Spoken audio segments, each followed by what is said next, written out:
2 helicopters landed on scene, got out with my bags, ran up to this vehicle. The fire department was there, and we're going to pull this girl up from underneath this vehicle. We start to pull on her. We realize her arm is not attached to her body. Walked around to the end, and I looked in the back glass. There are 6 teenagers inside this vehicle. 2 of them are dead, and nobody's wearing their seatbelt.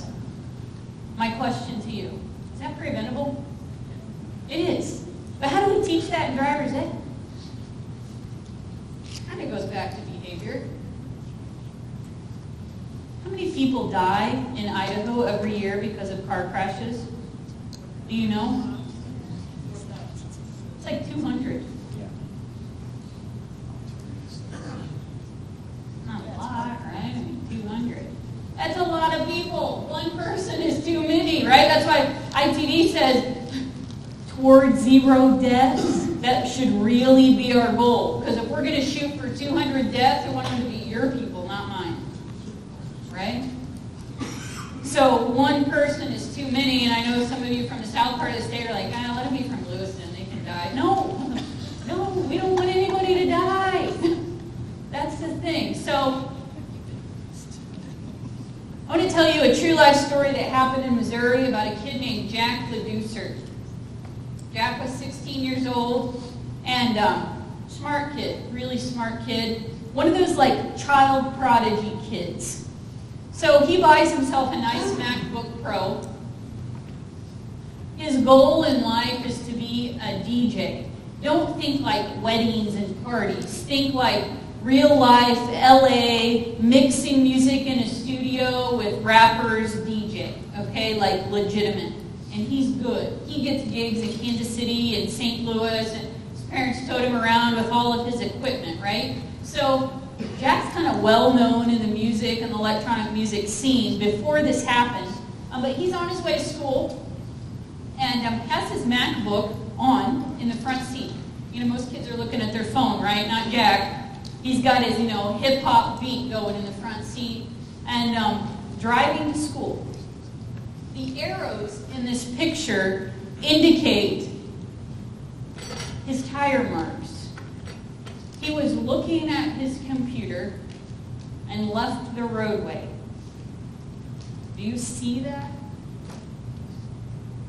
You can actually just guess. This is a school back here. I know it's kind of dark for you to see. Where he's going to end up.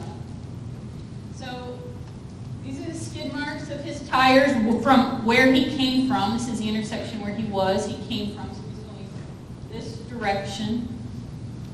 So from the intersection, I don't know where the pointer is. Not very strong. From the intersection up through the schoolyard,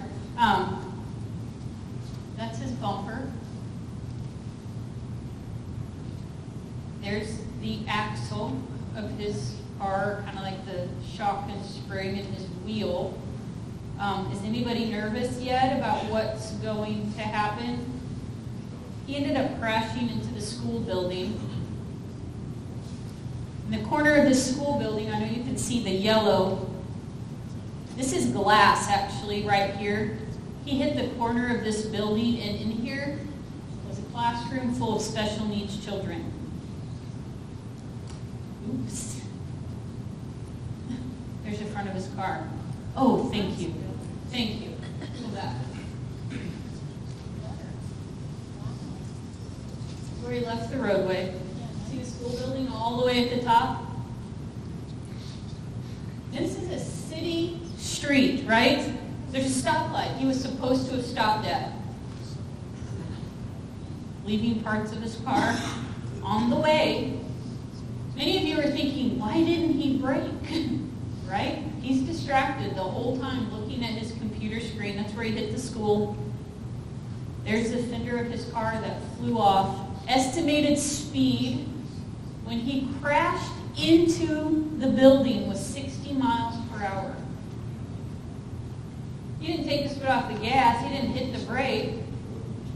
He kept accelerating all the way into the school building. You're thinking, holy smokes. Can we say distracted, right? There's his car. Bounced off the building, spun back down the hill, and that's where it came to rest. I met Jack when he had to come through one of my court-appointed programs. He spent a lot of community service hours with me. He told me when he got out of his car, you know what he was worried about? His computer. That was behind the front or the back wheel of the tire right here, and he picked it up and put it in his car. Wasn't worried about loss of life, wasn't worried about any damage. He was worried about himself and his own piece of property. So anyway, he had to pay a lot of money, as you can imagine, to do what?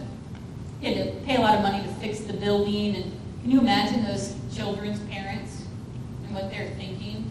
I mean, oh my gosh. He ended up doing some time for this. But it's a bad deal.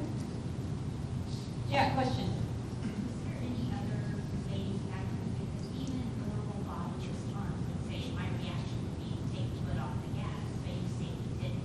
So that seems abnormal. Like there's other factors in it. Like, He was not drugged. He was not drunk. It was a morning. He was on his way to school. He did have earphones in.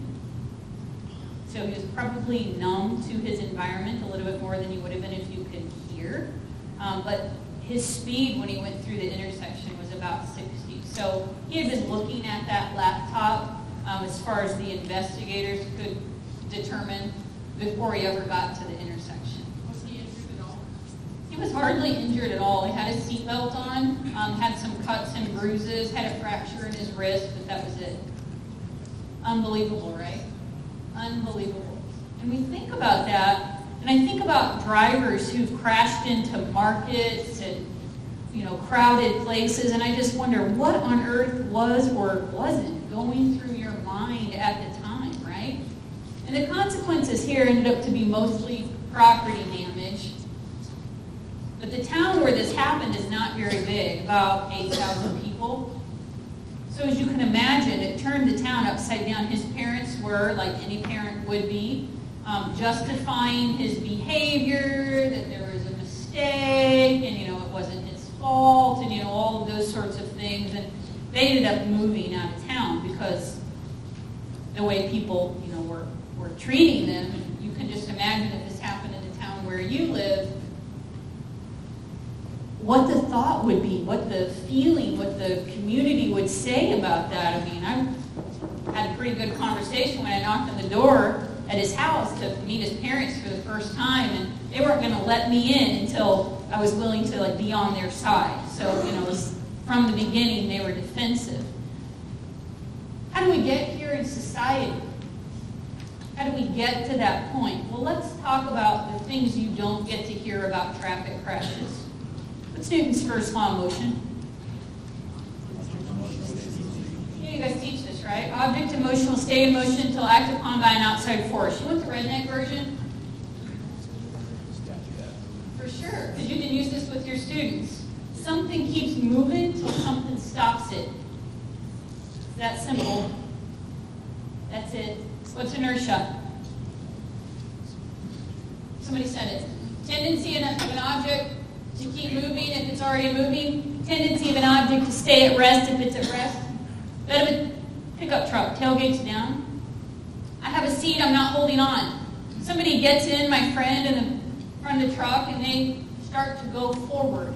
If I'm not holding on, what happens to my body? Yeah, I'd fall off the end of the truck, right? I'd fall on my face. You're right, though.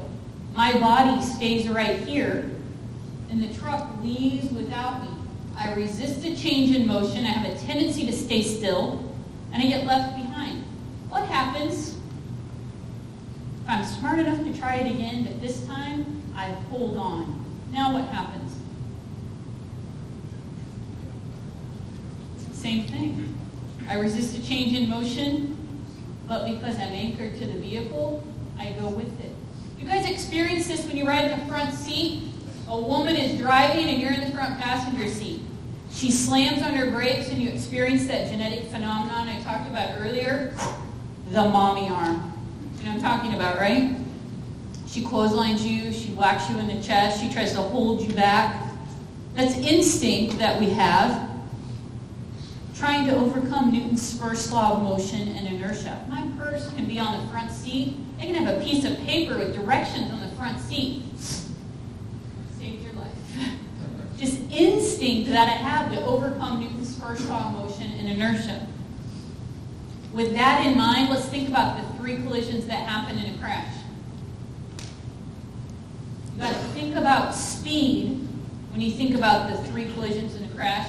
There is a researcher in New Zealand. He released a study back in the 90s, and the safety world kind of turned upside down, and he released his study. And here's what he said.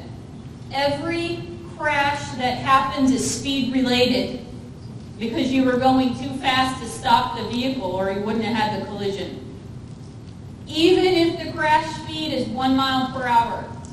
And it's true, right? It is true. Number 1 related issue around teen driving. They're going too fast, right? So think about this. You're in your car, you're trucking along at 70 miles per hour, you hit something. You go into the car, you hit a deer in the road, you hit a buckle up for safety sign, whatever it is. Bam, you smash into it. The moment the front bumper of that car makes contact with that object, your car goes from 70 miles per hour to nothing. Blink your eyes. The moment it took your car to get stopped, your body inside the compartment of the car is still traveling 70 miles per hour. What stops you? Seatbelt if you have it on, steering wheel, what else? Airbag, windshield, pavement, all of those things. I have a good friend, Felicia Wyman. She worked at Silver Dollar City, if you've ever been there, big amusement park in Branson. Kirby Road. She was late for work, ran off the road, dropped her tire off the pavement, rolled down an embankment. Her body was ejected or thrown through the sunroof. The problem is her head wasn't. Her head caught the edge of the sunroof and stayed inside the car as her body went out. It broke her neck, and she's now paralyzed from the neck down. Bummer. Worst crash I've ever worked, where I looked and said, second collision here. 13-year-old kid, middle row, center seating position, a mom's minivan. They're going to the store to get some milk, right? So they're walking to the car, blah, blah, blah. Kid's telling the story about his day. They get in, mom puts her seatbelt on. The kid leans forward on the edge of the seat, puts his elbows on his knees like this, with his head in between the 2 front seats. Very common thing for a young person to do in the car. Mom adjusts her rear view mirror so she can see him. Backs out of the driveway, goes up the road about a quarter of a mile. She's distracted, obviously, by the conversation. Runs off the road into a concrete culvert where the ditch is, goes over the driveway. She hits that, the front of the minivan smashes in. It is not buckled. He's thrown face first through the windshield into a barbed wire fence right here and right across his eyeballs. It literally twisted and mangled his eyes so badly, we had to amputate his eyeballs. He's blind.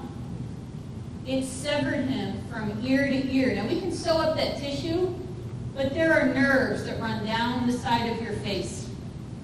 If you learn nothing from me today, learn this. There is not a doctor in the world who can fix your brain, who can fix your spinal cord, who can fix your nerve. Can be done. Science, knowledge, technology does not exist. When it severed the nerves in his face is paralyzed. He can't talk, he can't chew, he can't swallow, he can't stick out his tongue. How's he going to eat? He's going to get a feeding tube surgically implanted into his stomach. When it's dinner time, his mom's going to pour the stuff in. To communicate, he's going to have to learn sign language. How do you learn sign language when you're blind? It's like Helen Keller. Somebody puts the signs in your hands and you learn how it feels. At 13 years old, his life will never be the same. That night, his mom was screaming at me in the trauma bay. If he had his seatbelt on, would he be like this? She knew the answer. She had her seatbelt on and didn't have a scratch on her. Estimated estimated speed of that vehicle, 31 miles per hour. Windshield broke out, face first, right through the hole. Second collision in a crash is whatever stops you from traveling forward. His seatbelt would have made all the difference in the world. Third collision. The moment the outside of you makes contact with whatever's going to stop you, everything inside of you is still traveling 70 miles per hour, however fast you were going. Your brain inside your skull is going to smash against your skull. Heart and lungs inside your chest is going to smash against your breastbone and your ribs. What about all this in here? This is the best news you're going to get, even after that pastry for breakfast. Every one of you has washboard abs right here, just covered up with a little fat. Muscle is going to stop that from traveling forward. Not bad. Brett, can I borrow you? Come on up. You look like a willing participant. Right here. Not blinding you. Good to meet you. Where are you from? Good boss. Okay, I know where that is. I saw some base jumpers up the bridge there once. Okay, so how long have you been teaching driver's ed? 6 years. You know what you're doing. Put your hands on the steering wheel in front of you. Is that really how you do it in your own car? Look at you, following the rules. Okay? I do have a question for you. What are you looking at? Road. Guys do that when they're in the car with a chick, right? We're going to die. Especially teen girls. Oh my gosh, can you imagine a teen girl in the car with a teen guy? Can you believe she said that word? Their heart's so mad at her. What are we going to do about it? This happens. You're an adult and you're distracted. Focus, right? So, here's the thing about the teen brain. I'm sure you guys know this. It's not mature until your mid-20s. Let's go at 25. We give teenagers a driver's license 10 years before their brain is fully developed. Does anybody feel bad about that? This front part of your brain, responsible for impulse control, decision making, knowing the difference between right and wrong, those are important for driving.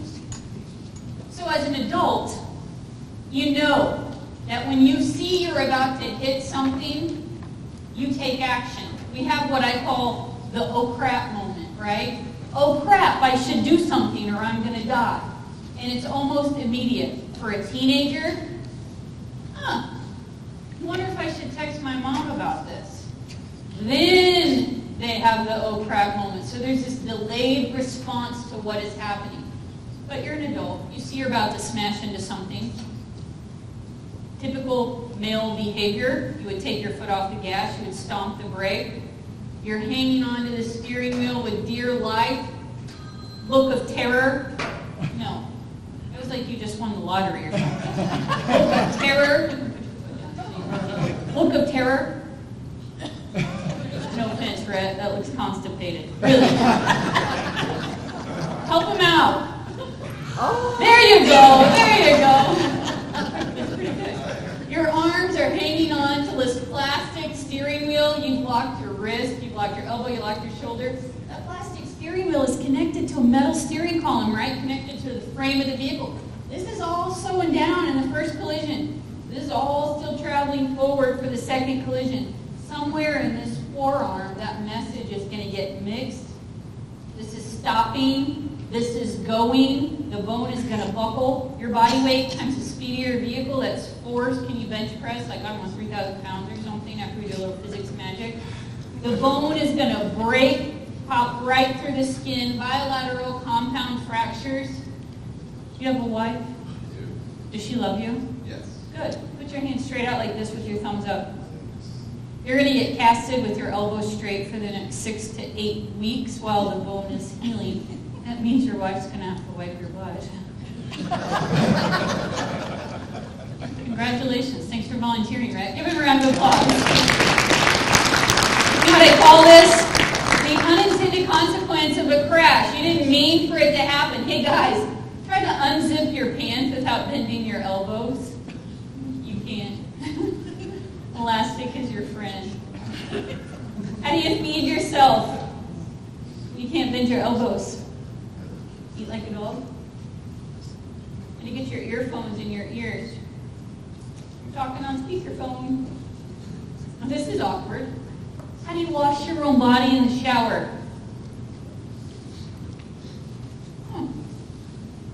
Yep. For a teenager, it's going to be their mom. Can you imagine this scenario? Teenagers naked behind the door, hiding. You're the mom. You're standing there with your little scrubber and the soap. You're like, come on, honey. Teenager's like, huh? It's okay, sweetie. I used to change your diaper. Teen's like, things have changed. Not okay. Who's going to do that for you? Really? Can you imagine? These two just looked at each other like, no. We may be friends and all, not happening. We don't think about this stuff when we drive our car, do we? Do I think to myself, who do I want on the and wipe my butt list? The good news, this is temporary. What if it's permanent? What if you're paralyzed? Now it's not just for 6 or 8 weeks and it's this thing that happened one time. It's the rest of your life. So who's your go-to person? My poor friend Felicia, she's in this boat. Her crash happened when she was 18. She's now 22. She says to me, I didn't ruin my life. I ruined my parents' life because they always have to take care of me. Oh, and can you imagine dating? Like your Match.com dating profile must be a good butt wiper. Really? Like when do you bring that up? The fact that you can't take a leak on your own. But we don't think about this stuff when we get behind the wheel of the car. We're just going from point A to point B and we're in a hurry. We've got 3 calls to make and 2 appointments to schedule and we're already late for where we're going, right? We don't think about it. We just get in our car and drive. In Missouri, we have the same seatbelt law that you have in Idaho. $10. Secondary, not primary.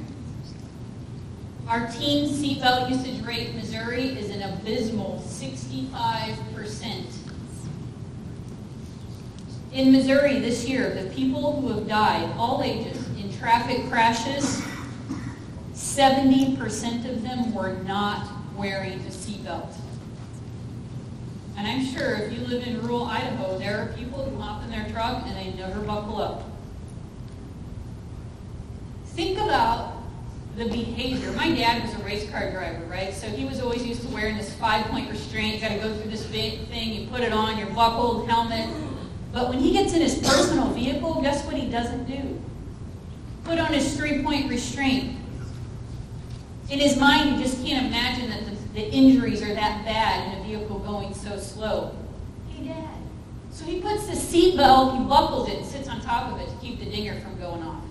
I'm like, are you freaking kidding me? So when I got my safety job, he was like, oh, geez, oh, Pete, only because you're my daughter, and I don't want you to like be embarrassed if I die in a wreck. He started wearing his seatbelt. Thanks, Dad. Guilt. Teach your students, if they wear their seatbelt and their parents don't, to say this one thing to their parents. Mom, do you love me? If you love me, you put your seatbelt on when you're driving me around, because in a crash, we're all going to bounce around inside of here, and I don't want you to smash into me and kill me. Well, that's a good point, sweetie. I'll put it on. I even teach my students if their mom picks up their cell phone to look at it while they're driving, hey, Mom, do you love me? If you do, you'll pay attention while you're driving. Nothing like a little guilt from your child to change your behavior, right? How many of you are grandparents? You'll do anything for those little grandkids, won't you? And they know it. Send them on a little mission. Here's what teens don't understand about the seatbelt. They hear all these myths about, oh, the seatbelt can cut you in half. Oh, the seatbelt's terrible. There's a huge societal implication for ladies in their seatbelt. the teen girl putting a seatbelt on when she's in the car with the guy. And here's what it is. The shoulder belt goes right between her boobs, and her boobs are sticking out. She's already self-conscious about them, and now they look massive as she looks down and there's this guy next to her. So what's she do? She takes the shoulder strap and she puts it under her arm. Next time you have a classroom full of girls, talk to them about this. I always bring it up. They're like, I do that. When you put your seatbelt under your arm, here's a huge issue. Your seatbelt is designed to go over the strong parts of your body. Now, the seatbelt's on your rib. Ribs are not strong. They break very easily. In a crash, those ribs are going to break and stab into the lung. It's going to puncture the lung. Now, air can get in the lung, but it can't get back out. Instead, it's leaking into your chest cavity. Your chest cavity is now filling up with air that you should have exhaled. As it fills up, it compresses your chest. Doesn't matter which lung it is, it's compressing your chest. Your heart will get what we call tamponade. It can't beat anymore and you die. It's called a pneumothorax. To fix it, somebody needs to take a needle right over your rib, stab it in your chest, it's about yay long, and let the air out. And it's not like one of those things where, hey, I'm going to numb up this spot, and we're going to, no. I'm like, dude, you got a pneumo. And they go, shh. And then they thank me because, now you can breathe. And when that clot's off, after about 15 minutes, I'm going to have to do it again till I get them to the hospital and I can put in a chest tube. Chest tube's about the size of a water hose. There are a couple of different ways you can get it in, but in the world of trauma, there's one way. We lift up your arm, we find the space right in between here, we make an incision with a scalpel, we don't numb it up, you're dying. We slice it, we have this tube that's clamped with these forceps. Somebody has to get on one side of you to stabilize you. The other person's on the side going to do the insertion. I don't do a lot of insertions because I do not have the physical mass and strength to get through the chest wall. So it's usually a big, strong surgeon or one of the big, PAs or somebody who's going to go, whoo, and shove that thing through your chest wall into that space to let that air out. That then connects to this kind of thing that's going to hang on the side of your bed. We hook it to suction and we suck out that air, and now that lung can heal itself. Ladies don't want to be putting their seatbelt under their arm. So they'll think to themselves, okay, I'll throw it behind my head, then I don't have this boobage factor. Well, now you have no upper body restraint. Your head is going to fly forward and hit whatever's in front of you, the dashboard, the seat, whatever. When you make contact with that thing, your head's going to do this, and it's going to break your neck. Not good. The answer to this boob problem is for young ladies to bring a sweater, put the seatbelt on, and then they can pull the sweater over their boobs and they don't have this social issue. When you bring this up in a classroom with guys and girls, the guys are going to go, yeah, we know. And the girls are going to go, we know. It's a huge issue. Nobody ever talks about it because it's embarrassing, but guess what? Girls are developing faster and bigger than ever, and it is a huge self-conscious issue for teen girls. So you should talk about that. The second thing, the lap belt. Take your fingers, find these pokey bones right here on your hips. You got them. Feel them? The lap belt portion of your seat belt goes below those pokey bones. When I get in my mom's Ford Explorer and I sit down and I put my seatbelt on, the seatbelt comes above my pokey bones. Guess what? The seatbelt is designed to fit an average size adult with the femur bone length equivalent to someone over 4'9" tall. I'm 5'3". I'm on the low end of that because they're going to go all the way up to 6'5". So the seatbelt comes above my pokey bones. I have to physically take it, put it below my pokey bones, and then take out the slap. How many of you have experienced this when you ride in the vehicle, that it's up on your abdomen? If so, that's bad. Adjust it because you want it coming down below your pokey bones. I tell teen drivers this because they hear stories like, oh, my third cousin got cut in half by his seatbelt. That's why I don't wear one. Well, I'm not going to spend my time, telling you why that myth isn't true or why that's some sort of legend. Let me tell you how to prevent it from happening to you. Once they understand that the injury you get from a seatbelt isn't nearly as bad as the injuries you get without your seatbelt, 9 times out of 10, they're going to wear their seatbelt. So let's say you don't listen to me and you don't wear your seatbelt. Most crashes happen with the front of our car. We drive into something because that's the way we drive, right? One of two paths your body is going to take in a crash. First, up and over. So if you're driving, you're going to go up and over the steering wheel. If you're in the front passenger seat, up and over the dashboard. If you're in the back seat, up and over the seat in front of you. You're going to lead with your face. Guess what you have in here? A brain. Even if your wife says otherwise, you have one. Your brain feels like cream cheese. You know that stuff you put on your bagel this morning? Yep. Mushy.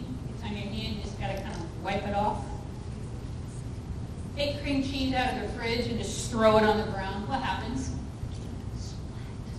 We can't scoop that back up and put every molecule exactly where it was before. No.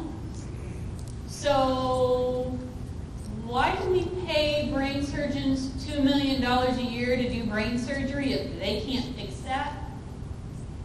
Here's what they can do. They can stop the bleeding. They can take out blood clots. They can take out tumors.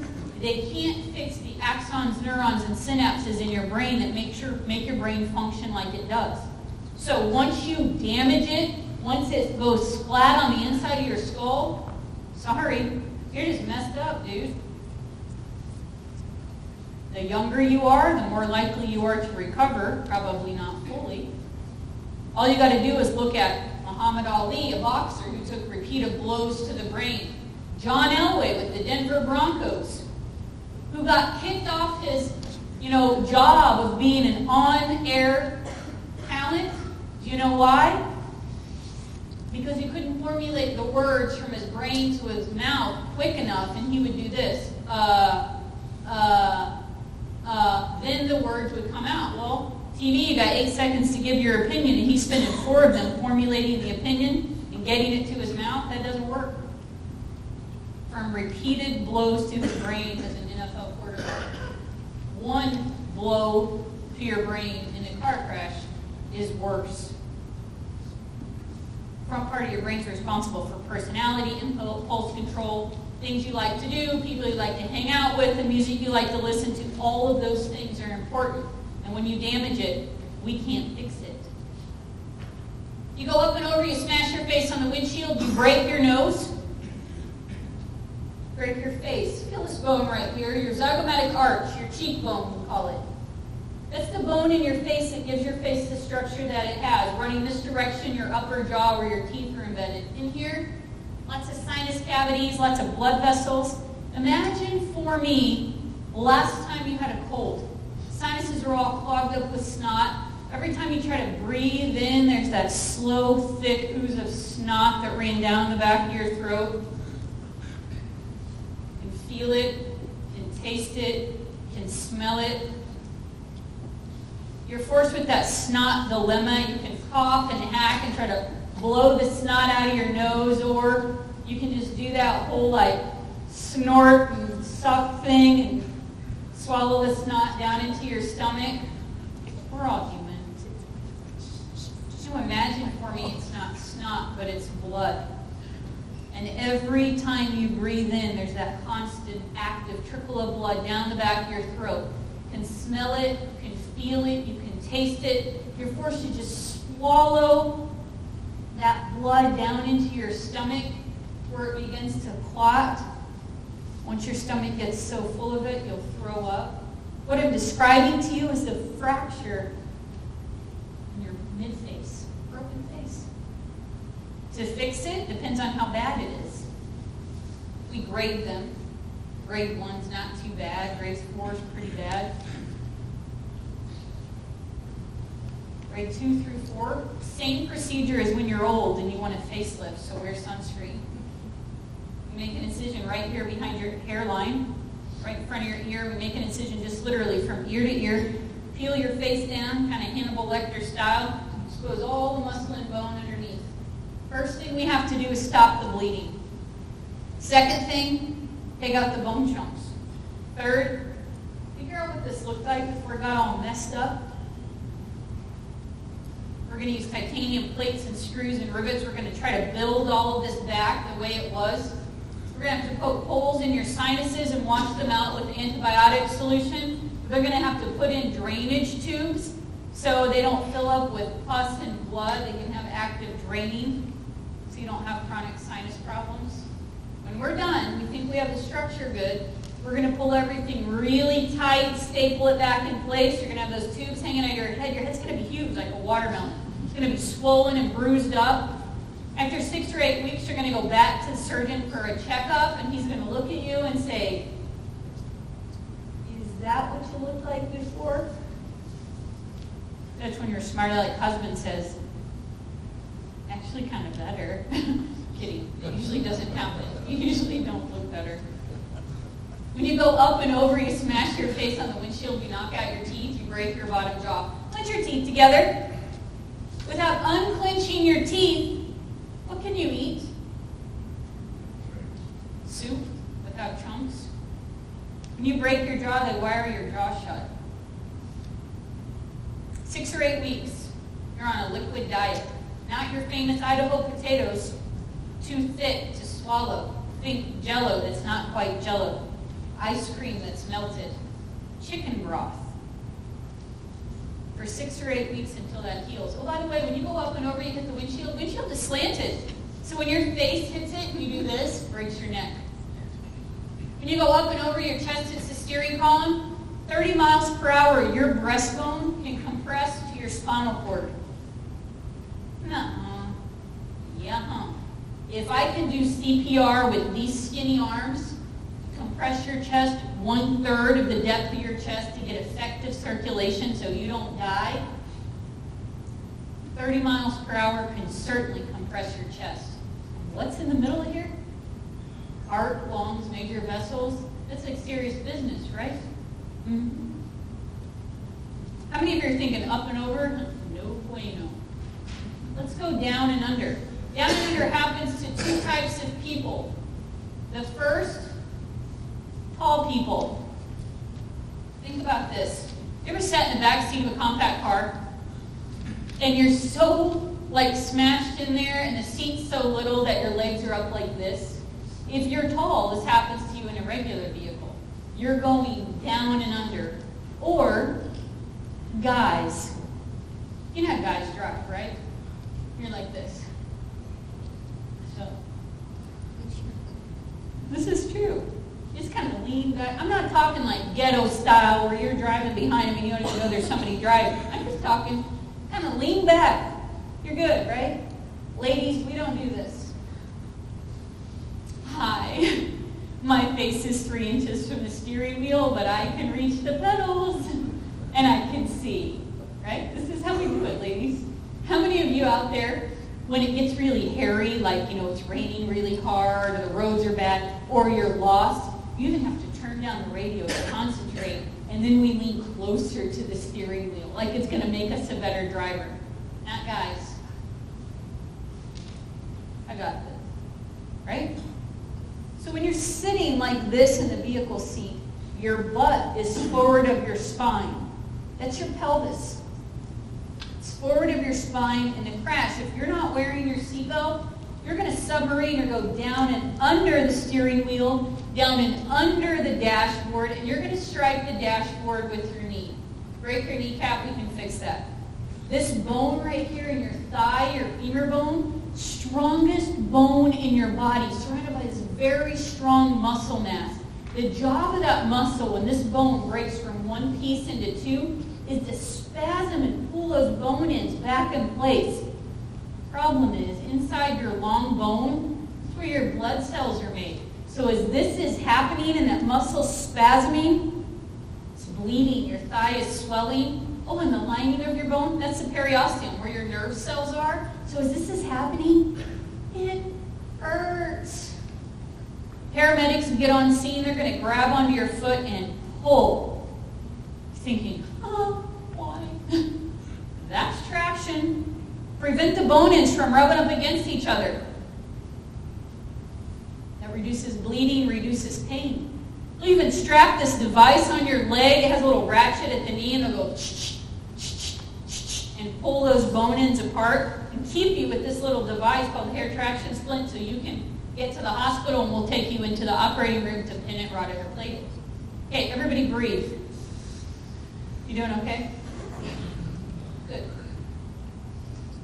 If this bone doesn't break when you go down and under, I want you to think about your butt muscle. Huge muscle. Thanks for noticing that about me, by the way. Huge butt right here. Designed to do what? What's this muscle do? It operates our hip, right? Imagine for me, the last time you went to the doctor and the nurse is going to give you a shot in the butt. She's rubbing your butt with the alcohol thing and she says, relax. And you're thinking to yourself, lady, you're about to stab me with a needle. She's like, you better relax, you're going to have a bruise. So you start to have this internal dialogue with yourself, and your brain's like, okay, but you can relax, like chill out, I'm calm, okay, I can do this, breathe, it's only going to hurt for a second, you know this, right? And your butt muscle's back, you're like, oh, this is not going down, we are not doing this. And your butt muscle just stays all tensed up. Same thing happens when you're going to be in a crash. We like to call it the pucker factor. Knee strikes the dashboard. Think about your 3 collisions in a crash. This stops. This is still traveling forward. You got the head of your femur, shallow socket of your pelvis with your butt muscle back here to tie it all together. This stops. This pelvis keeps traveling forward over the head of your femur. Weight times speed, Newton's first law of motion. See you later.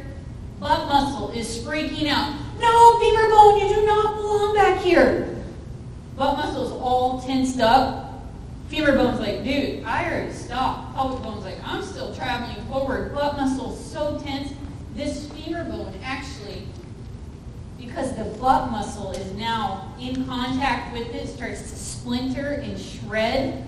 This literally shoots right out of your butt muscle. It's called the posterior hip dislocation, and it is one of the most painful injuries you can have in a crash. To fix it, we usually have to redo the head of your femur, sometimes do the socket of your pelvis. You're learning to walk again and all those sorts of things. That's not the worst news. If you're a dude, what's in your groin? You got the blood and nerve supplied to your man parts. When this goes that way, and all of this stays in the same place, you get an interruption to the blood and nerve supply to your man parts. Don't worry, it doesn't fall off. It stays connected. But it won't work. And I am not talking about going to the bathroom. Think about it. This goes this way, this all stays in the same place. We've interrupted the blood and the nerve supply. Brett's thinking to himself, Viagra! It's a great thought. We can fix the blood supply, and Viagra works on the blood supply. However, we can't fix the nerve supply. And Viagra doesn't work on that. So if the Viagra is successful, you still can't feel it. I'll let you do the math on that. Guy back there is like writing this down every word. He's thinking, I gotta sell my car and get a bike. No kidding. This happens. It happens a lot. Posterior hip dislocations, man part complications, one of the most common things we see in car crashes. Here's the deal. You know how it is in medicine, right? Your nurse is probably some young, smoking hot 23-year-old blonde chick. You wake up the day after, this bad wreck, and you realize, oh, Houston, we got a problem. You got to tell somebody. You're looking at the nurse. You're like looking in the sheets. You're like, maybe I'll wait for the doctor. The sooner you tell us about it, the sooner we can do something about it. We can get the blood supply restored in a quick manner. It won't fall off. Guys are back there going, really? Really, Nurse Pam? You had to talk about this at the driver's ed conference? The good news, because you're all adults, I'll tell you, you can get a pump. You still can't feel it, though, but your wife will be happy. Just saying. Who gets this, though? Who gets this, man part thing? Never heard about this on TV? Really? If you're the dude, do you want to go on TV and talk about it? Probably not. Not your normal Cialis commercial.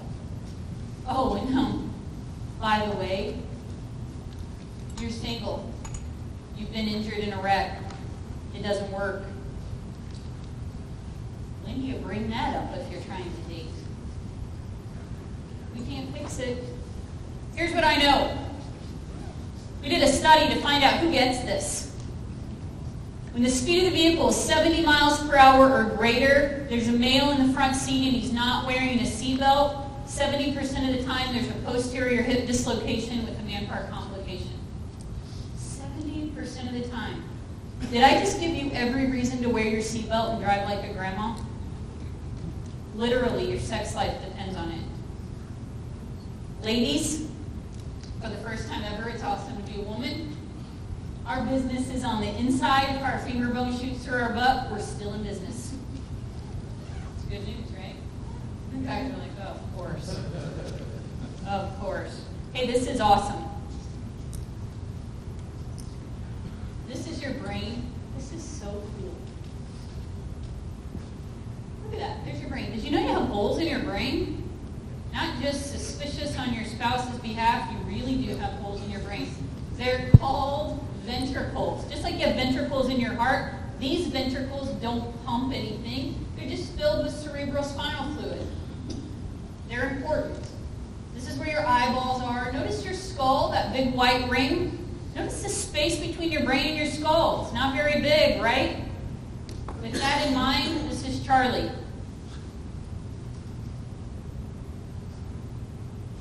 Who's in a car wreck? He's a real person. Went up and over, hit his face on the windshield. Didn't break the windshield out, just hit his face really hard. I'm sure you've noticed by now that big tube sticking out of his forehead. It's like when you twist your ankle, it swells up, right?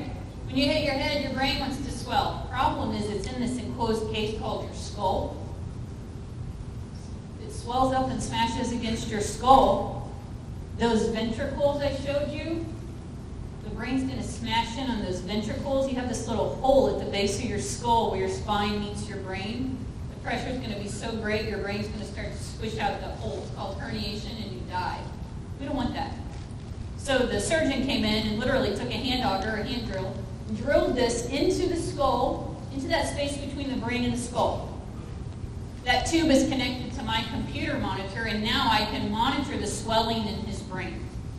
There are some things we can do to reduce the swelling, but if it gets so great, we'll have to go in, make an incision behind the hairline, peel back the scalp, use a bone saw, cut off the bone, put it in the fridge, put his scalp back in place, and let his brain swell. If we fixed his brain, we're just reducing secondary injury chances. When the swelling's all down, we'll put the bone back in place. They did this to Gabby Giffords, the congresswoman who got shot in the head down in Tucson. They did this to her to reduce the brain damage. Notice how his eyes are black? It's not because his face hit the windshield. It's because all the bleeding that happened in his brain. The tube that's in his nose is supposed to go in his mouth, down into his throat. Normally you see this on TV. They take that big blade and they look for the vocal cords. Problem is his face is so fractured here, I couldn't get his jaw open to see vocal cords, so we had to go blindly in his nose. We don't like to do that when somebody has a brain injury, but guess what? It's either that or he can't breathe. It's a ventilator. He's on life support. This tube right here coming out of his mouth, my favorite tube in medicine for sucking the puke out of his stomach. He can do all the things a newborn baby can do. He can cry, he can pee, he can poop. This picture was taken about 6 weeks in. Notice he's got a cast on his arm. He's got that elbow injury. We fixed that. We can't fix his brain. The decision is we want to cut a hole right here in his neck into his trachea, move this breathing tube here because he's on it. He's not breathing on his own. He needs to go to a long-term nursing facility. It's going to cost about $10,000 a week to keep him alive, for them to take care of him. To qualify for government aid, his mom's going to have to sell all of her assets. Be poor, basically. Or do we discontinue the life support, see if he breathes on his own, and if he doesn't, let nature take its course? Mom's got to decide. I don't know the right answer. It's a moral, ethical, religious, spiritual decision, and I don't know. What I do know, Mom asked the baseball coach, she asked his girlfriend, she asked all his friends at school. Nobody knew what he would want her to do. She agonized for days. His condition continued to deteriorate. She asked us to turn off the ventilator. We did, and he died. I wish that were the end of the story, though. About 2 years ago, I saw this mom in the grocery store. In the cereal aisle, I'm in my street clothes. She immediately recognized me. She came up to me. She gave me a big hug. She started crying. She stepped away from that hug. She said to me, "Do you still think I did the right thing?" From the day this picture was taken to the day I saw her in the grocery store, 10 years had gone by. And she still was agonizing about this decision. Do you know that your family knows what you would want? Have you told them? Most of us haven't, because this isn't happy dinner table conversation. It's not going to happen to us, right? It's happening to everybody else. But 10 years later, she's agonizing about this decision. You know what I told her? You didn't kill your son.